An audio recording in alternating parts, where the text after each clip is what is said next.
warahmatullahi wabarakatuh. Waalaikumsalam warahmatullahi.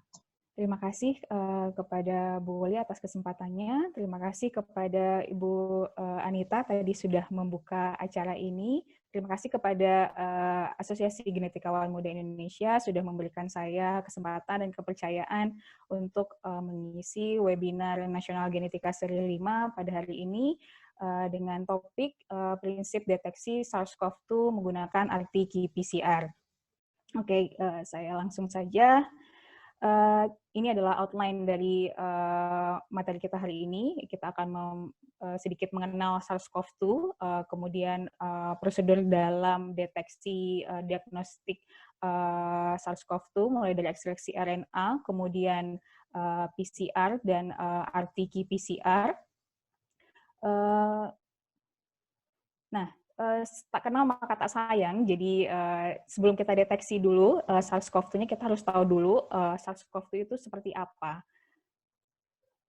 Oke, mulai dari latar belakangnya, mungkin ini sudah pada hafal ya, bahwa pada tanggal 31 Desember 2019 itu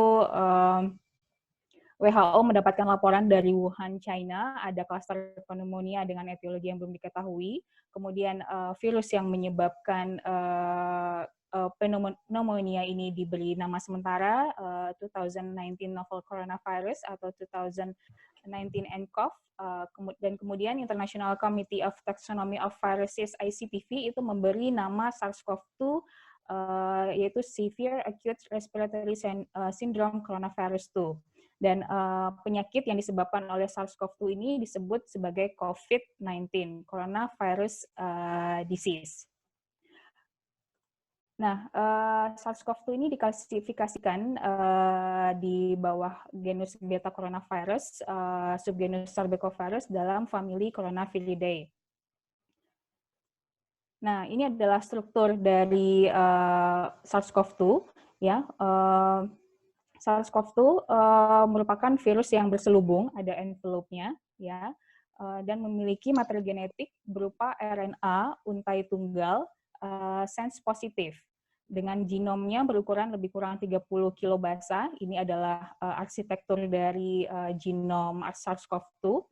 Kemudian genom pada virus ini akan mengkodekan beberapa protein, diantaranya adalah protein non-struktural, kemudian ada 4 protein struktural, diantaranya adalah spike protein, kemudian membran protein, envelope protein, dan nukleoprotein. Nah, karakteristiknya dari SARS-CoV-2 ini, dia akan menempel pada sel host itu melalui reseptor Human Angiotensin Converting Enzyme 2 atau ACE2.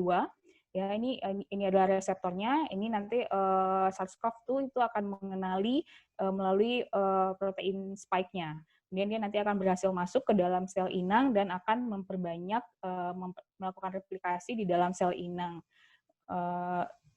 Tidak seperti virus-virus dengan materi genetik RNA lainnya yang biasanya laju mutasinya cukup tinggi. Jadi karakteristik virus RNA itu biasanya laju mutasinya sangat tinggi, tapi SARS-CoV-2 tidak, karena SARS-CoV-2 ini memiliki mekanisme proofreading sehingga akan menjaga laju mutasinya relatif rendah. Nah, untuk tes diagnostik SARS-CoV-2 ini ada dua. Ada yang pertama, kita mendeteksi si virusnya sendiri. Bisa yang dideteksi itu bisa RNA virusnya atau antigen virusnya. Jadi protein-protein yang ada di permukaan virus SARS-CoV-2. Namun yang biasanya dijadikan sebagai gold standard dalam diagnostik SARS-CoV-2 itu adalah reverse transcription qPCR atau disebut juga real-time reverse transcription PCR. Dengan gen target, tadi kita sudah mengetahui ada gen envelope, kemudian ada RNA dependent RNA polymerase, kemudian ada nukleoprotein dan spike protein. Nah, ini sudah menjadi gold standard dalam deteksi SARS-CoV-2. Ada tadi yang awal adalah deteksi virusnya. Diagnostik juga bisa dilakukan dengan mendeteksi respon dari imun manusia terhadap infeksi, yaitu bisa antibodi atau biomarker lainnya yang merupakan respon dari manusia terhadap infeksi. Contohnya adalah rapid test antibody.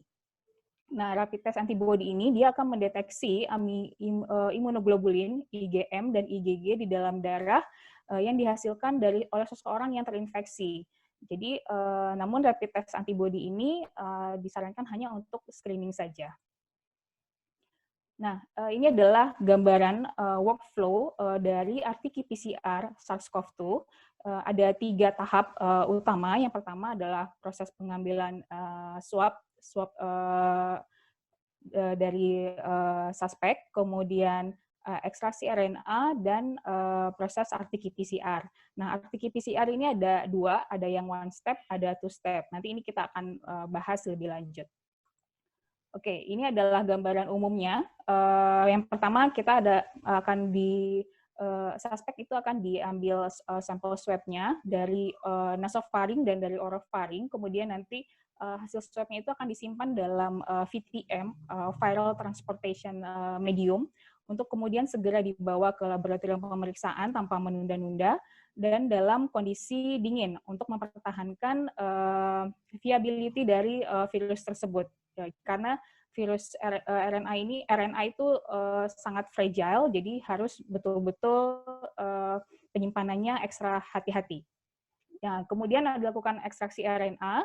Jadi di dalam sampel swab tadi itu ada materi genetiknya, ada virusnya. Kemudian nanti kita akan mengeluarkan materi genetik ini dengan serangkaian proses ekstraksi RNA dan didapatkan RNA murni. Nah, ketika sudah diperoleh RNA murni, itu kita akan mengkonversikan RNA menjadi cDNA dan diamplifikasi melalui real-time PCR mesin ya, dan nanti hasilnya akan dianalisis. Nah, proses semuanya ini tuh harus dilakukan oleh staf yang terlatih dalam laboratorium berstandar BSL 2 dengan level keamanan biosafety level 2. Nah, kita sekarang masuk ke tahap yang setelah swab, kita masuk ke ekstraksi RNA, di mana ekstraksi RNA ini pada prinsipnya adalah kita ingin mengambil RNA dari sampel kita. Itu prosesnya itu ada lisis, presipitasi, dan kemudian pemurnian, sehingga kita memperoleh sampel RNA. Di sini saya akan menjabarkan dua metode ekstraksi RNA, ada yang menggunakan kit komersil dan yang satu lagi adalah metode manual. Nah, kalau menggunakan kit komersil, ini biasanya menggunakan ada yang pakai magnetic bead, ada yang pakai silika membran. Nah, ini saya contohkan di sini adalah yang silika membran. Ini adalah sampel kita ya, sampel swab tadi, itu kita tambahkan proteinase K. Karena tadi kita lihat dari strukturnya bahwa SARS-CoV-2 itu kan dia diselubungi oleh protein-protein. Jadi kita untuk mengeluarkan RNA tadi, kita harus buka dulu si virusnya. Nah, itu kita tambahkan enzim yang dapat merusak protein. Kemudian dengan serangkaian proses inkubasi, dan kemudian kita akan masukkan dia ke dalam kolom yang ada silika membrannya, di mana nanti RNA itu dia akan terikat pada silika membran ini. Nah, kemudian setelah RNA-nya terikat, ini yang berwarna merah ini, akan kita washing. Nah, setelah di washing, ya kita akan memanen atau mengambil RNA yang sudah terikat tadi dengan elution buffer, sehingga diperolehlah RNA yang murni. Nah, seiring dengan kondisi pandemi yang semakin banyak sampel yang harus diperiksa, maka lab-lab pemeriksaan itu mengalami kesulitan dalam memperoleh kit komersil ya. Jadi kemudian banyaklah peneliti yang melakukan penelitian-penelitian bagaimana metode ekstraksi RNA yang simpel dengan menggunakan bahan-bahan yang umumnya tersedia di laboratorium yang tidak perlu membeli kit komersil. Nah, di sini saya mengambil dari salah satu jurnal yang diterbitkan di Nature.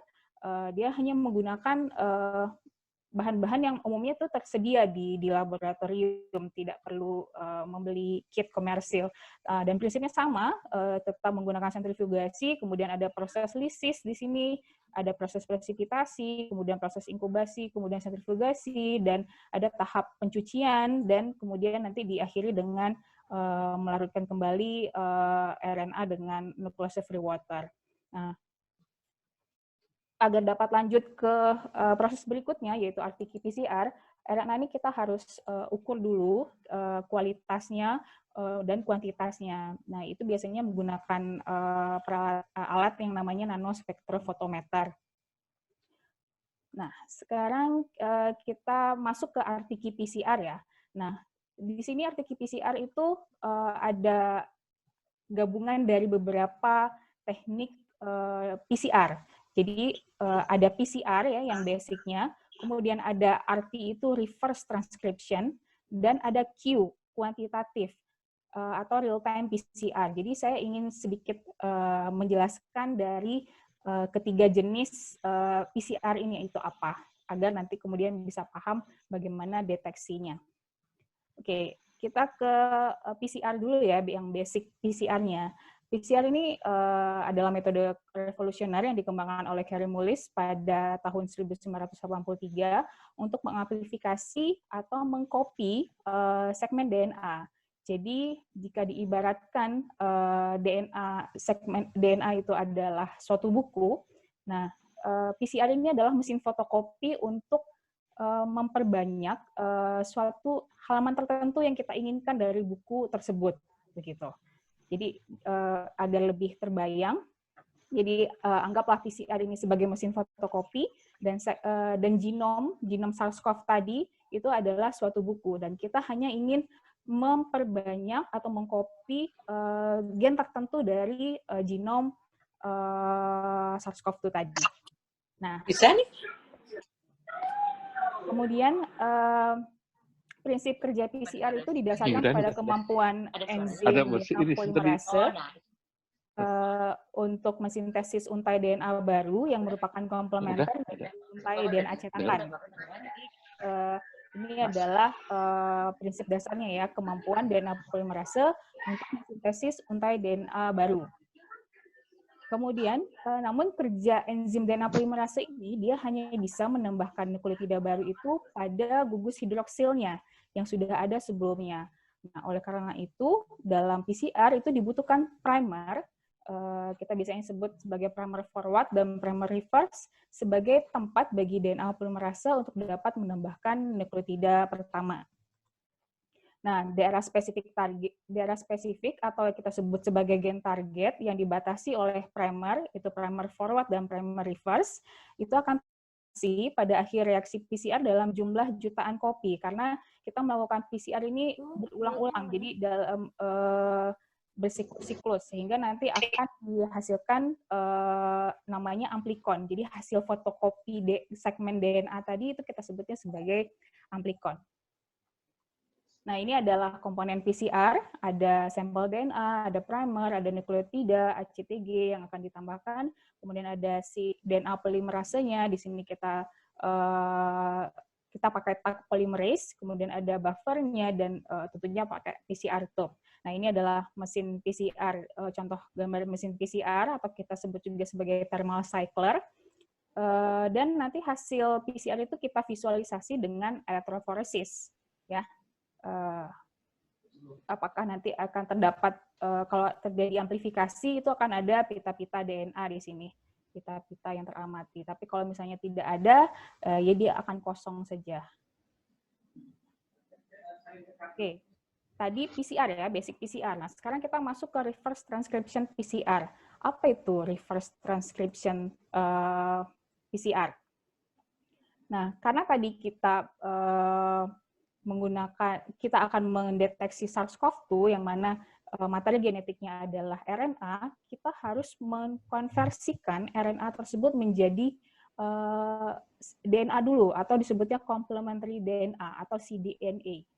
Nah, kenapa? Karena tadi kembali lagi ke prinsip yang tadi, bahwa enzim DNA polimerase tadi itu hanya bisa bekerja pada karena kita hanya menggunakan DNA polimerase, dan DNA polimerase itu hanya bisa bekerja pada untai DNA, bukan pada sampel RNA. Oleh karena itu, kita harus mengkonversinya. Nah, dibantu dengan enzim reverse transkriptase. Reverse membalikan ya. Jadi transkrip kita kembalikan lagi dia dari RNA menjadi DNA. Nah, ini adalah proses reverse transkripsi itu sendiri. Ini adalah RNA ya. RNA cirinya dia ada basa urasil. Nah, di sini nanti kita mRNA itu di bagian depan itu ada start codonnya AUG, dan di bagian belakangnya itu ada poly A tail ya, jadi A gitu di bagian belakangnya. Nah, dalam reverse transcription PCR kita akan menambahkan namanya primer, disebutnya sebagai oligo-DT primer. Nah, dia oligo-DT ini dia TTTT gitu banyak, dan ini dia akan menempel pada poly A tail pada mRNA tadi gitu. Kemudian kita akan tambahkan enzim reverse transkriptase dan DNTPS. Ini adalah nukleotida-nukleotidanya. Ini DNTPS, kemudian ada reverse transkriptase. Nah, dia akan reverse transkriptase ini akan melakukan mensintesis komplementari DNA berdasarkan template RNA ini, gitu ya. Jadi ini bisa terlihat ini kalau bahasanya A, ini akan menempel T, C, G, C, dan seterusnya. Nah, ini setelah terbentuk tersintesis komplementari DNA, ini terbentuklah hybrid dari RNA dan cDNA. Nah, ini akhirnya kita peroleh komplementari DNA. Nah, sebelumnya saya sudah menyebutkan RT-PCR ini ada dua jenis, ada one step, ada two step. Nah, kita akan lihat apa itu one step dan apa itu two step. Nah, kalau one step itu proses dari reverse transcription PCR dan amplifikasi. Reverse transcription dan PCR itu berlangsung dalam satu tabung. Jadi kita masukkan RNA-nya, kita masukkan reverse transkriptasenya, kita masukkan DNA polimerase, kemudian buffer dan DNTPS serta gen yang spesifik, primer yang spesifik gen target kita itu dalam satu tabung. Kemudian terdapatlah nanti DNA yang sudah diamplifikasi di sini. Tapi kalau two step itu kita melakukannya dua tahap. Yang pertama kita akan sintesis cDNA-nya saja dulu. Jadi dengan memasukkan RNA template, kemudian oligo-DT primer tadi, reverse transkriptase, dan buffer serta DNTPS-nya ya ke dalam satu tabung. Kemudian kita inkubasi sehingga terjadilah proses reverse transkriptasi tadi oleh enzim reverse transkriptase. Nah, di sini kita nanti pada tabung ini kita sudah memperoleh cDNA. Nah, kemudian setelah kita peroleh cDNA, kita ambil cuma mungkin sekitar 1 atau 2 mikro, itu baru kita gabungkan dia dengan reaksi untuk PCR-nya. Jadi primer yang spesifik gennya, kemudian enzim DNA polimerasenya, dan buffer reagennya. Kemudian ini barulah kita proses PCR-nya dan kita peroleh DNA yang sudah teramplifikasi. Jadi masing-masing metode ini, one step, two step ini ada kekurangan dan kelebihannya. Namun untuk yang deteksi SARS-CoV itu umumnya yang dipakai adalah yang one step ya. Jadi langsung. Oke. Sekarang kita masuk ke real-time PCR atau kuantitatif PCR. Real-time PCR atau quantitative PCR ini merupakan teknik berbasis PCR yang menggabungkan amplifikasi urutan gen target dengan kuantifikasi konsentrasi awal dari materi genetik dalam reaksi PCR yang dapat divisualisasikan secara real-time. Nah, apa bedanya PCR real-time ini dengan yang konvensional? Nah, kalau qPCR atau real-time PCR ini membutuhkan fluorophore untuk mendeteksi amplikon. Dan qPCR ini untuk visualisasi produknya, kita tidak memerlukan proses elektroforesis seperti PCR konvensional. Nah, tadi apa itu fluorophore? Nah, fluorophore yang dipakai untuk qPCR ini ada dua jenis, ada yang namanya CyberGreen, ada yang dinamakan probe.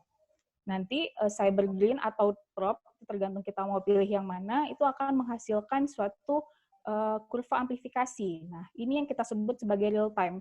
Jadi proses siklus demi siklus PCR itu bisa kita amati dari pertumbuhan grafik, ya. Sehingga data qPCR ini sifatnya kuantitatif, sehingga oleh karena itu disebutnya sebagai kuantitatif PCR gitu. Nah, datanya ini berupa nilai CT atau ada juga yang menyebutnya sebagai CQ. Artinya CT ini adalah cycle of threshold, atau kalau CQ itu cycle of quantification, di mana nilai CT itu adalah siklus saat jumlah amplikon itu dari siklus di mana jumlah amplikon yang ada itu terdeteksi oleh alat optik dari mesin real-time PCR dan melewati ambang batas atau threshold ini gitu. Jadi ini adalah kurva amplifikasinya, dan ketika dia melewati si ambang batas atau threshold ini, itulah yang disebut sebagai CT. Nah, di saat ini tuh artinya jumlah amplikonnya sudah cukup banyak untuk bisa terdeteksi oleh alat optik dari mesin real-time PCR. Nah, tadi ada dua jenis fluorophore ya dalam real-time PCR, ada yang cyber, ada yang probe. Nah, kalau cyber itu dia disebut juga sebagai double strand DNA intercalating dye. Jadi dia pewarna yang akan berikatan dengan DNA double strand. Jadi dia intinya kalau ada DNA double strand di dalam reaksi itu, dia akan berikatan dan kemudian akan berpendar. Bisa dilihat di sini, ini yang berwarna hijau ini adalah si cyber green-nya. Ini adalah DNA double strand yang sedang mengalami proses denaturasi di siklus PCR, sehingga dia terpisah ya untai gandanya.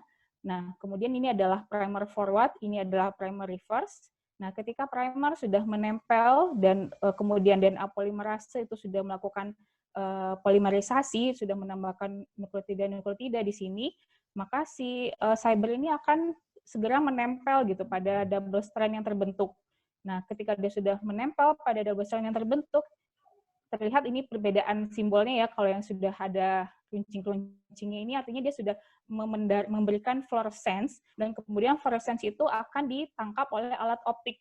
Jadi pertambahan jumlah fluoresensi dari setiap amplikon yang dihasilkan dalam setiap siklus PCR itu akan terakumulasi di dalam akan tergambar dalam grafik yang sebelumnya saya lihatkan tadi. Nah, begitu juga dengan apa bedanya dengan probe. Contoh probe di sini adalah yang umum dipakai itu TaqMan.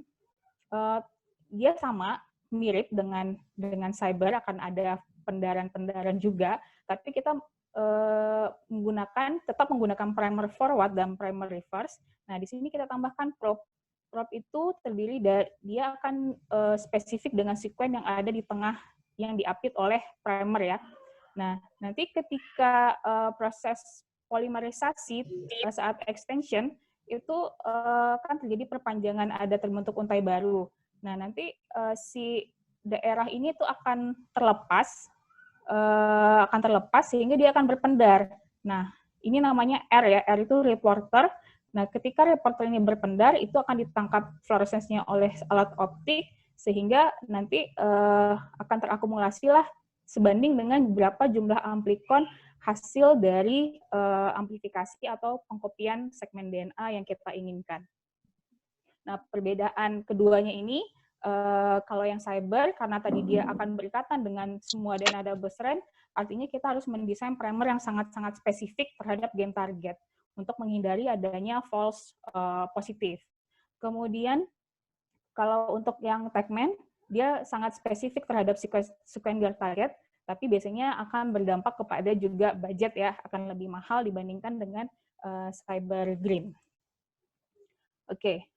Kemudian setelah paham tadi apa itu basic PCR, kemudian RT-PCR dan qPCR, nah kita akan melihat bagaimana proses RT-qPCR dalam deteksi SARS-CoV-2 ya.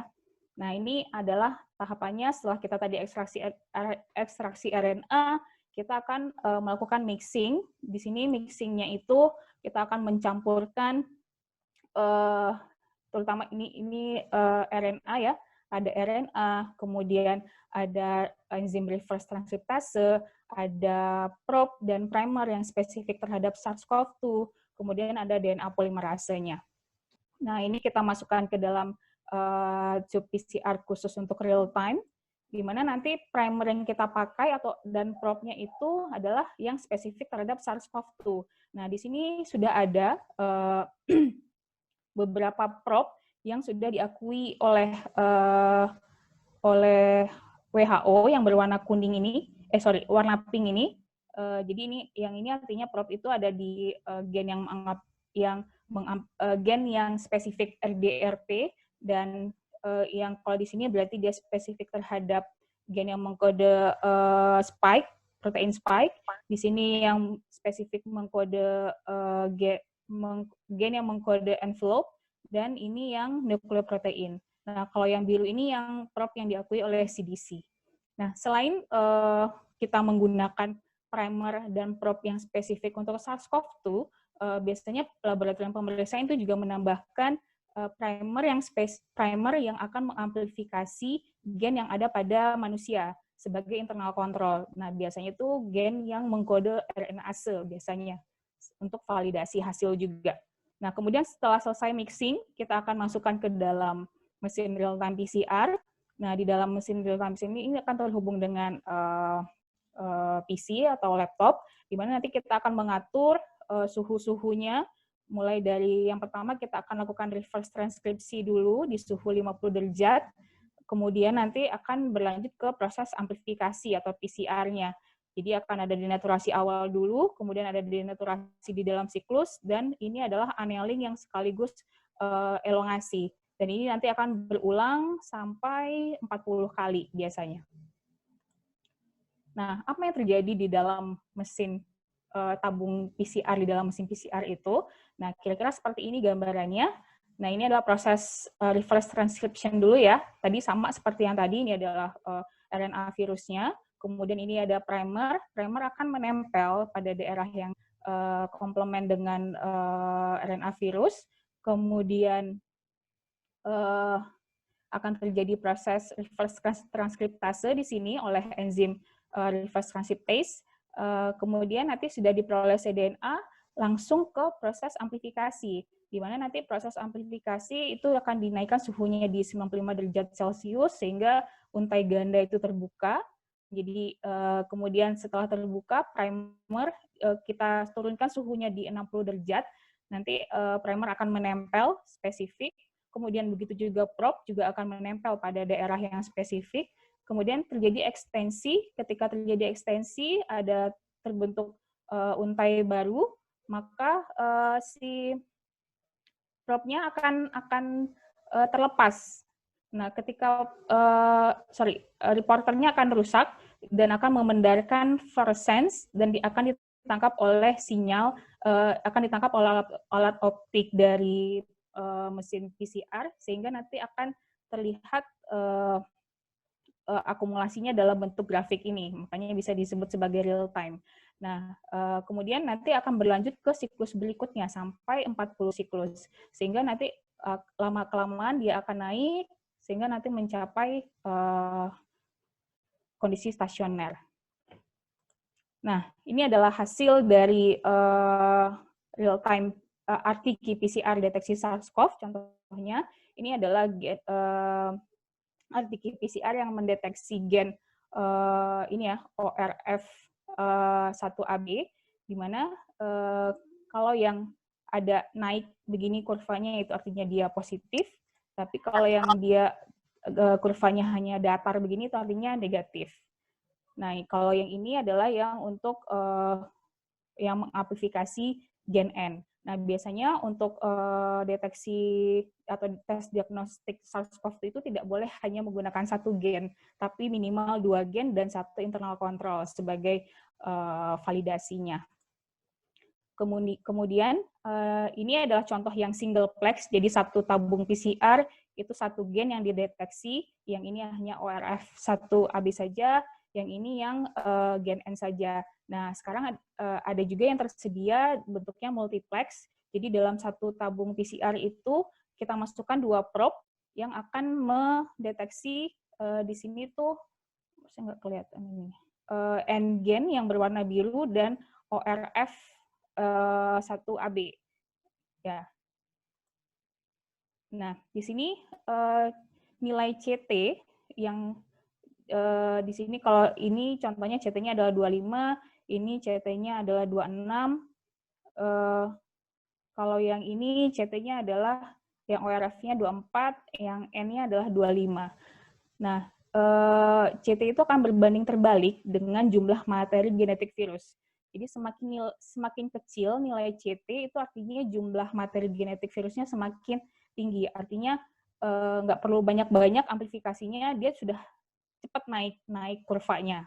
Nah, sedangkan semakin besar nilai CT, artinya jumlah materi genetik virusnya juga semakin rendah.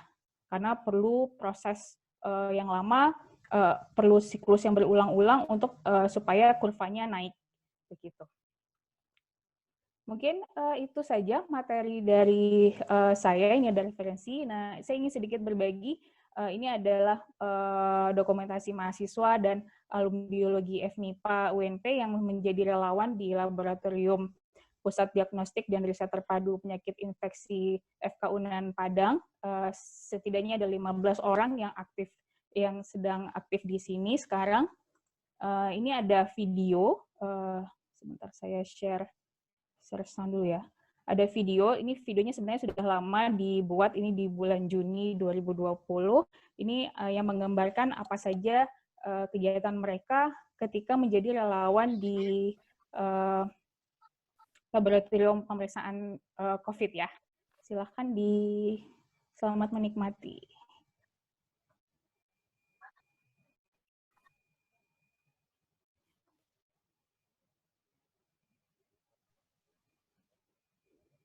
Terdengar nggak suaranya, Bu?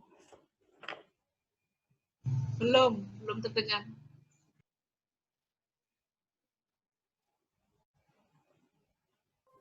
Assalamualaikum warahmatullahi wabarakatuh.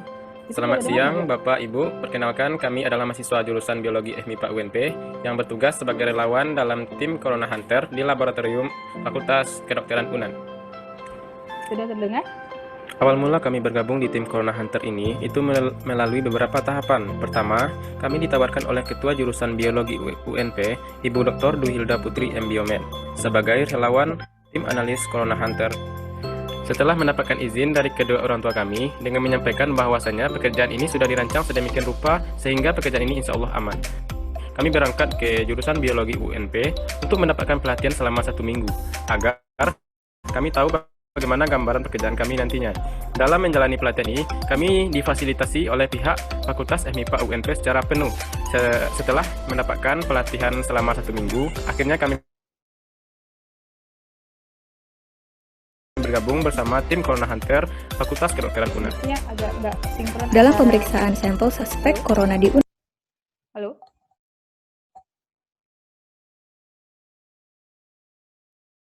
Menggunakan APD dan SOP yang berlaku, sehingga pekerjaan ini insya Allah aman.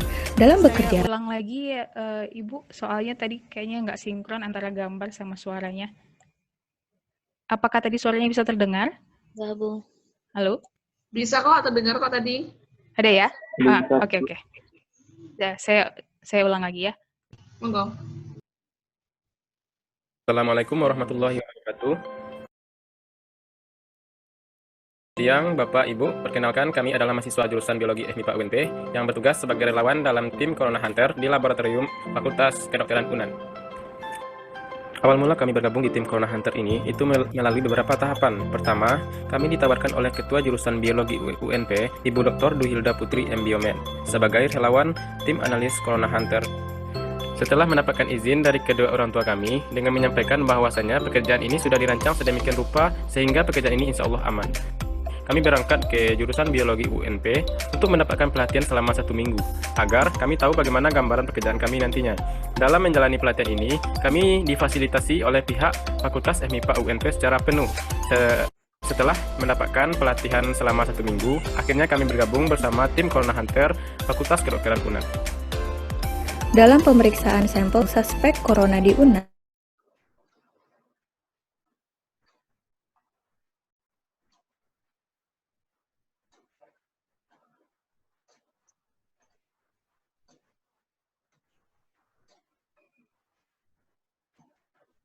Terputus?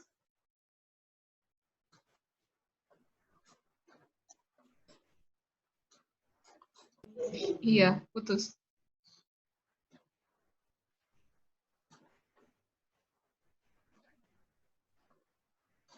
Halo, Bu Iva.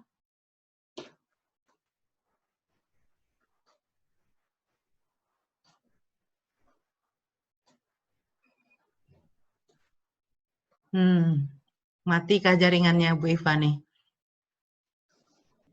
Ya, hilang jaringannya. Tempat Iva hilang. Tempat Iva hilang jaringan.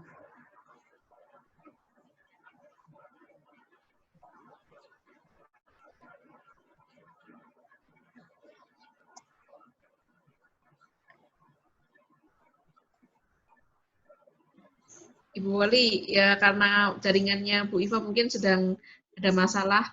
Gimana kalau seandainya kita kumpulkan dulu kalau ada pertanyaan kayak gitu mungkin Iya. sembari waktu mungkin Bu.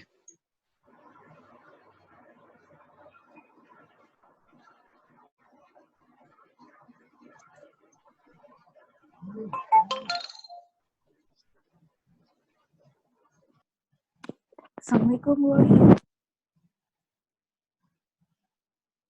Bentar. Mari, siapa yang mau bertanya, mau langsung atau mau dituliskan di chat? Nanti saya tuliskan, saya koleksi dulu pertanyaannya. Ada Bu Mega ya? Ya, mau tanya. Waalaikumsalam. Maaf tadi agak telat hadirnya. Ya, silakan Bu Mungkin, Mega. udah dijelaskan atau belum ya, saya nggak tahu. Mau tanya, kalau yang di PCR test yang disyaratkan pemerintah, kan kalau tes rapid positif kemudian lanjutkan dengan PCR ya Bu Alia. Iya. Itu apakah ada standarnya? Harus RT-PCR atau boleh PCR konvensional misalnya gitu? Atau harus labnya harus yang syarat tertentu terakreditasi gitu, atau boleh lab apapun yang punya alat-alatnya gitu. Itu aja pertanyaan.